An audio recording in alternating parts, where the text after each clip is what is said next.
Hi, how you doing, folks? It's Mitch from Hard Intentions YouTube channel. We also have HARDINTENTIONS.com where you can buy some of our cool shit. As you can see, I got this thing on my nose, another here, and then camera, and then like over here, there's a little deal. So what that is I've been for those of you who've been watching my channel for a while, I got the skin cancer, precancerous lesions removed. You know, they went froze them off. Set up, and so what they do is they freeze it with nitrogen, liquid nitrogen, or some shit, you know. And it blisters up, you know. Now this is from being in prison for many years. What's happening is let's see what's going on. You go out to the yard, and you're on the yard until they decide to let you in. You know, that's how that works. Okay, so you're out, and especially the new prisons are concrete. The sun's reflecting off everything. They got all these new prisons, and you know, Corcoran, you know, Tracy's pretty hot. That's some older prisons closed now, but you know, Folsom, all these prisons, Caliphat, they're all really gets hot, you know. And so you're on the yard until they decide. Like if you go to work, you come home from work, you got to stay in the yard until they decide to let you in. They don't really pass out sunscreen, and you know, you're out there, and so that's skin damage from the sun. And when you're in prison, they're like, yeah, you know. There was a guy last time I was in San Quentin. He had come from high desert, and you know, he had skin cancer, and you know, he died from it. You know, it spread throughout his body. Skin cancer is a motherfucker. You know, it'll dig its. I know guys had it on their scalp. It'll eat its way through your skull and into your brain. You know, it's pretty nasty cancer. So there's a preventive measure. You know, they freeze it, get rid of it. Precancerous lesions, they call it. You know, they got a medical term for it, I guess. But you know, it just got me to thinking about medical. You know, when I was in prison, you know, medical. You know, you used to put in a sick call slip. That's when they had 28,000 people in the California prison system. You know, you put in a sick call slip, and a couple days, 2-3 days, you would go down to see a nurse, actually a medical technician assistant. It's an MTA. They weren't nurses, they were MTAs. And so you would see an MTA, tell them, you know, hey, I got a cold, and or you know, flu. Then they would give you a lay-in, give you some Sudafed, whatever, and send you on your way. But if you had a problem, you need to see a doctor, and then that person would sign you up to see a doctor.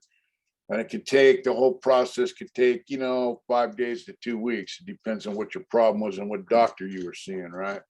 So, you know, it was a slow drag process because, you know, a lot of guys, you know, you had to have a job or go to school. And so if you didn't want to go to school or your job, you had to get a medical lay-in. So you go to sick call, you lay in, it's excused, boom, you know what I mean? If you didn't do that, you got a write-up, you got in trouble. Disciplinary action was taken against you. We're not going to school. And then that could, they could give you more time for that, you know. They could take some of your good time away, give you CTQ time or extra duty or whatever, you know. But bottom line, you could go down and say, hey, I'm going to go to sick call, but still, if you're sick, you had to get out of your cell and go move around. You know, it couldn't just be like, hey, I'm sick, you know. And then if like things started getting kind of worse, you know, because the more people they got in there, you know, the worse medical got.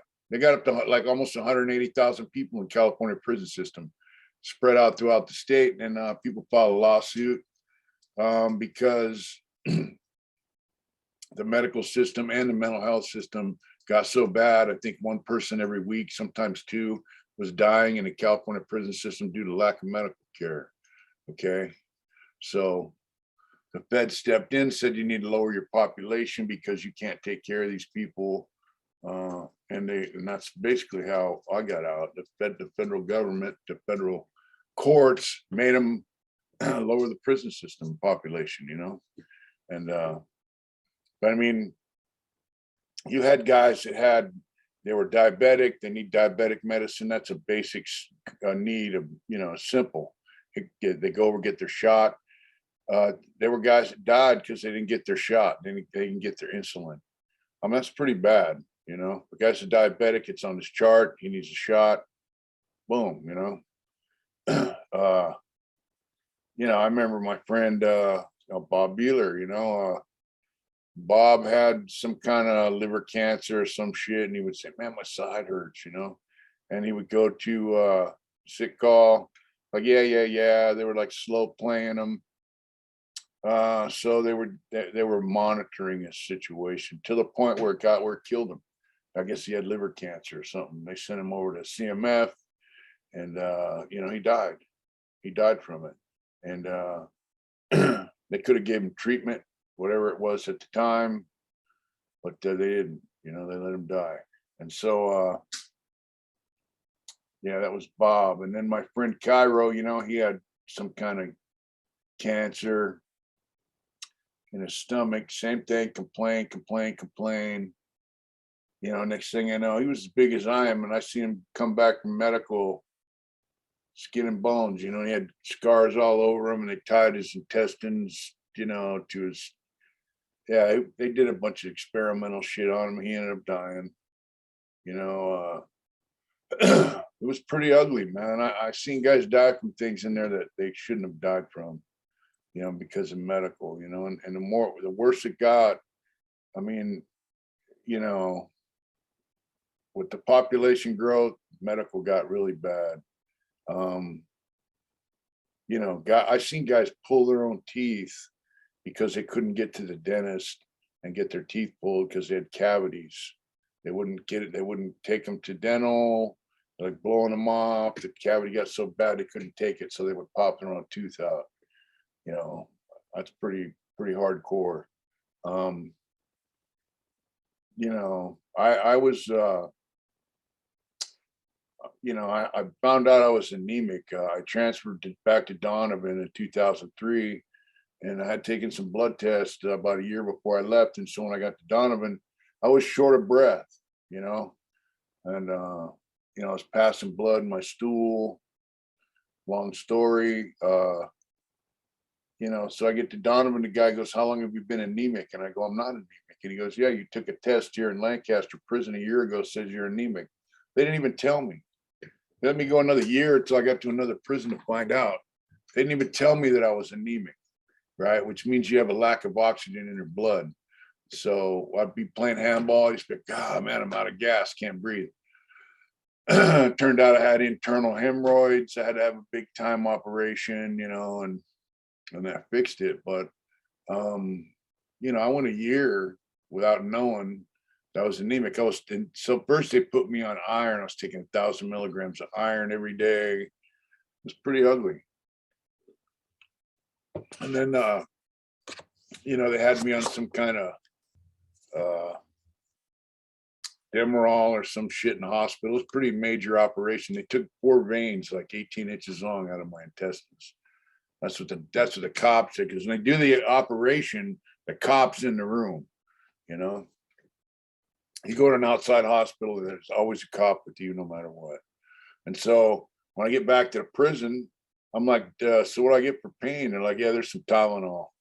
I'm like, wow, you know. And then of course there was a time with my my ball sack got like huge, you know. And I kept complaining about it. And the guy goes like this. He goes, well, when it gets really big, he goes like that, then we'll fix it. I go, man, you serious? He goes, yeah. And this went on for like 2 or 3 years. It just kept getting bigger and bigger and bigger, you know. And so my mom called her senator, she pissed a bitch, and a week later, I was in the doctor called me over and said, hey, we're going to take care of that for you, you know, and they fixed it. They sent me to an outside hospital, sent me back to the prison, put me in my cell. And so basically it's called a hydrocele leak. You know, your fluid drains into your ball sack from your body. There's seals there that prevent that from happening. They're leaking. And so it has to drain once they fix it. So they left a slot in the sack about like that. And, you know, it got infected. And I went over to the sick call. And I remember this nurse or whatever doctor, and she kind of squeezed it and pus just shot out of my sack about a foot, you know. And I was like, fuck. So they sent me back to the outside hospital. Chewy's on the door. And I said, look, man, you know, I live in a filthy ass prison, you know, it's going to keep getting infected, you know. And so they kept me outside for about a week and a half, and then sent me back. And I had to go down there twice a day. They would pack it with a strip of gauze, go back, pull it out, pack it in, you know, every day. And twice a day. It was kind of, I did that for months until it healed up. But I mean, that's just the level of, you know, disconcerned, or, you know, they have no interest in your health, really. It's all about, you know, they have a job in a prison. They look at you as, you know, like I knew this dude, he was in his 70s last time I saw him. But when I seen him in around 2000, I saw him in 96. I didn't see him again, and his back was hurting him. I remember he sat down to take a dump, man, and he slid off the toilet, and he was laying on the floor, and they had to take him out. So his back was hurting him, you know, 96. And then I saw him again in 2015, almost 20 years later. He was walking with a cane. And he's like, yeah, man, he sat around for about 3 years. He couldn't get out of bed. He just laid in bed. He'd go to chow hall once a day, maybe if he was lucky. Ate a bunch of crap in the cell because he couldn't get up out of bed. And the doctor's like, yeah, you're faking. Because now, at that time, the feds had intervened. They're passing out pain meds, even in prison, like they were on the street. They were giving guys morphine, Norcos, Codone, you know, Tylenol 3, Codone, codeine, whatever. So guys go over there saying they're in pain. They're like, yeah, this dude just trying to get some dope. And basically they told this dude, hey, you're faking. So he filed a lawsuit, and finally got a doctor to take him serious. And they did back surgery on him. Like, dude, we're just going to, you're going to be able to barely walk. That's the best we could, because he sat around for so long with no treatment. You know, his spine just got basically just compressed by the fucked up discs, you know. And so now he has to walk with a cane. He can walk about, 50 yards, and he has to take a break. That's due to neglect, man. That's the prison system, you know. It's ugly. Out here in the world, you can, you got to pay for your medical unless you're on Medi-Cal, but they're going to take care of you. In there, man, there's no guarantee. And now they got rid of the MTAs. Now they have licensed vocational nurses, LVNs, and nurses, and they're worse than the MTAs. They told the MTAs they had to fall under the CDC union, the prison guards union, and a lot of them just quit and became guards. And then they got rid of the MTAs. They could either become a nurse or join as a prison guard. A lot of them did. One of them had seniority. She became a sergeant. I remember her going from being an MTA to a sergeant. I was like, wow, what the fuck's up with that, And now we have all these young, inexperienced LVNs. So now when you file a sick call slip, you go to sick call the next day and you see one of these fucking people. They're idiots. Like I went in there with valley fever when I was in Soledad in 2013, And I'm like, hey man, I'm sick. I mean, I had an uncontrollable cough. So valley fever is a fungus that gets in your lungs and reactivates, goes from a dormant state to an active state, and then it starts eating your lungs, and then it'll just start eating your body up if you don't treat it. And so I'm like, there's something wrong with me. I got a lung infection. There was this Filipino broad, barely spoke English, and she's like, "Oh, you okay?" She gave me some cough syrup, and I go, "Hey, I don't have a fucking cold. I got a lung infection." And she didn't let me see the doctor. It was up to her to decide whether or not I see the doctor. I went back, same thing. And then finally, after a couple months, I had lost 60 pounds. That's when my celly Chris said, "Hey, I ain't locking. We're on lockdown, and they self-fed us and they opened the door for the trays." He's like, "I'm not locking up until you take care of my celly. If you don't take care of him, he's gonna die." So they sent me down to sick call at night. And I saw this older lady, and she knew there was something wrong with me. I had a fever, and so turns out I had valley fever. But the next day they took x-rays of my lungs, and they thought I had tuberculosis. They sent me to Natividad Hospital, and I had valley fever. So now I have fucked up lungs because of that. But medical's not getting any better. You go down to sick call, sit there for hours and hours and hours next to some dude who's coughing all over the place with a cold, or now COVID. It's just it's bullshit, man. They treat you like shit. And if you got some major shit wrong with you, they're gonna let you die. My friend Bobby, he ran like a substance abuse program. He was a mentor in there. He was cool as hell, dude. And he went out to have his neck, the fused into spine. They were just running them guys in and out like crazy. Knee surgeries, knee replacement, hip replacement, disc replacement, fusing the spine. So Bobby goes out for that. And we got word Bobby died, So they tried to say he had a heart attack when he was under sedation. And so everybody got on his family, say, hey, and then we find out, I cut you from the front and go in and pull that disc out. And they nicked his artery and let him bleed to death. They freaked out, didn't know what to do. They said, let him bleed to death, So that's kind of doctors, even though you're going to an outside doctor for medical treatment now, that's the kind of shit they do. I went out for my lower back's pretty messed up. And I went out to UC San Francisco, and this guy's showing a student how to give you a cortisone shot in your back, and he tells me tells me to bend over. I'm on a table, so I hunch over, and the guy puts a needle in there and poke, and my heart rate went, he poked me right in my nerves, at my spinal cord. He didn't even, and I was like, and he pulled it. I'm sorry. He was trying to impress some young chick and on how to do it. Like, yeah, look at me, I'm fucking give this guy a shot in the spine, yeah, what's how you do it, baby, and showboating, and he fucked me up, poked me right in my spinal cord. A week later, I went back and they laid me on a table with an x-ray machine, and I could see the screen. You could see the needle going right in where it's supposed to go. That's how he was supposed to do it. Fucking idiot, It just, it's bullshit, man. Medical in prison is bullshit. So if you got somebody in prison complaining about their medical situation, take heed, because they could die. And I don't say that lightly. Medical treatment in prison is bullshit. If they say, hey, this is what's wrong with me, I'm not getting no treatment, you can call the prison. You can call the chief medical officer of the prison.